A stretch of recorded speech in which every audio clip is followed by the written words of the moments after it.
Shalom, selamat malam saudara-saudaraku.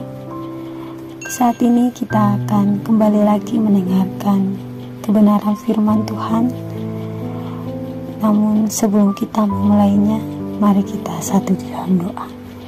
Ya Tuhan Allah Bapa kami yang bertakhta dalam kerajaan surga, terima kasih untuk penyertaan dan penjagaan Tuhan di sepanjang hari ini dalam setiap aktivitas yang kami kerjakan.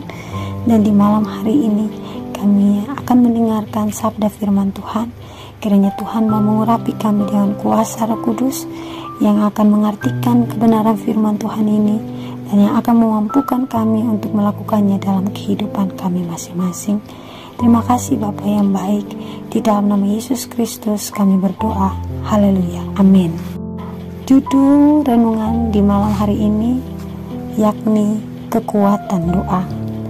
Pembacaan firman Tuhan terambil di dalam kitab Matius 6 ayatnya yang kelima hingga ayatnya yang ke-15. Kita dapat membacanya pada Alkitab kita masing-masing. Saudara-saudaraku yang terkasih, Tuhan berbicara kepada kita melalui banyak hal. Bisa melalui alam, wahyu, melalui pemeliharaannya, dan juga dapat melalui pengaruh Roh Kudus. Tetapi ini tidaklah cukup. Kita juga perlu untuk mencurahkan hati kita kepadanya. Untuk memiliki kehidupan dan kekuatan rohani, kita harus memiliki hubungan yang sesungguhnya dengan Bapa kita yang di surga. Untuk bersekutu dengan Tuhan, kita harus mengatakan sesuatu kepadanya mengenai kehidupan kita yang sebenarnya. Dan semua itu dapat diwujud nyatakan di dalam doa. Doa adalah membuka hati kita kepada Tuhan, sama seperti kepada seorang sahabat. Doa bukan merupakan sesuatu hal yang kita perlu untuk memberitahu Tuhan tentang keadaan kita, tetapi yang memampukan kita untuk menerima Dia. Doa tidak membawa Tuhan turun kepada kita, tetapi mengangkat kita kepadanya. Saudara-saudara, ketika Yesus di dunia ini, Ia telah mengajarkan banyak hal kepada murid-muridnya tentang bagaimana caranya berdoa. Yesus mengajarkan kepada mereka untuk membawa keperluan mereka sehari-hari kepada Tuhan dan menyerahkan segala kekhawatiran mereka kepadanya.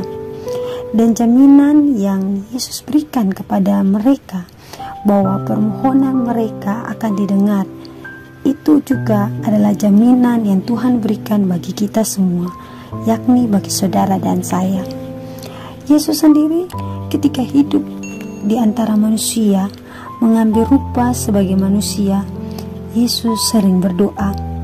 Juru selamat kita ini turut merasakan keperluan dan kelemahan kita, sehingga Ia menjadi seorang pemohon, seorang pembela yang memohon dari Bapanya untuk memberikan kekuatan baru, sehingga Yesus dapat bertahan dalam tugas dan pencobaannya selama berada di dunia ini. Yesus adalah teladan kita dalam segala sesuatu. Ia adalah seorang saudara dalam kekurangan kita. Dalam segala hal, Yesus dicobai sama seperti kita, tetapi Yesus mampu menghindari segala jenis kejahatan karena Ia mengalami suatu pergumulan dalam doa yang sungguh kepada Bapa di surga.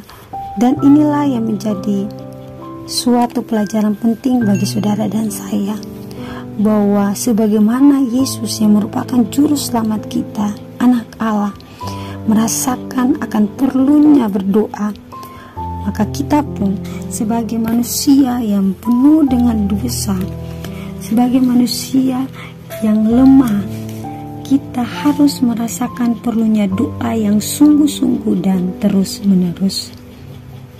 Kegelapan yang berasal dari si jahat, dari setan, selalu mengelilingi mereka yang mengabaikan doa. Bisikan pencobaan dari sang musuh ini akan memikat mereka untuk berdosa, dan itu semua karena mereka tidak memanfaatkan kesempatan yang Tuhan telah berikan kepada mereka dalam pertemuan doa dengan Ilahi. Lantas mengapa kita sebagai putra-putri Tuhan ragu untuk berdoa? Sedangkan doa itu adalah kunci dari iman untuk membuka perbendaharaan surga, di mana tersimpan banyak sekali sumber-sumber yang tiada akan habis dari Yang Maha Kuasa. Tanpa doa yang terus-menerus dan selalu berjaga, kita akan berada dalam bahaya dan kita akan menjadi ceroboh serta menyimpang dari jalan yang benar. Saudara-saudaraku yang terkasih, ada beberapa syarat yang tentu harus kita lakukan sebagai umat-umat Tuhan agar doa-doa kita dapat didengar dan dijawab oleh Tuhan. Hal yang pertama yang harus kita lakukan adalah kita memerlukan pertolongan daripada Allah. Hati kita haruslah dibuka terhadap pengaruh Roh Kudus, karena kalau tidak, maka berkat Tuhan tidak dapat kita terima. Unsur yang kedua adalah iman. Yesus berkata kepada murid-muridnya di dalam kitab Markus 11 ayatnya yang ke-24, bahwa apa saja yang kamu minta dan doakan, percayalah bahwa kamu telah menerimanya, maka hal itu akan diberikan kepadamu.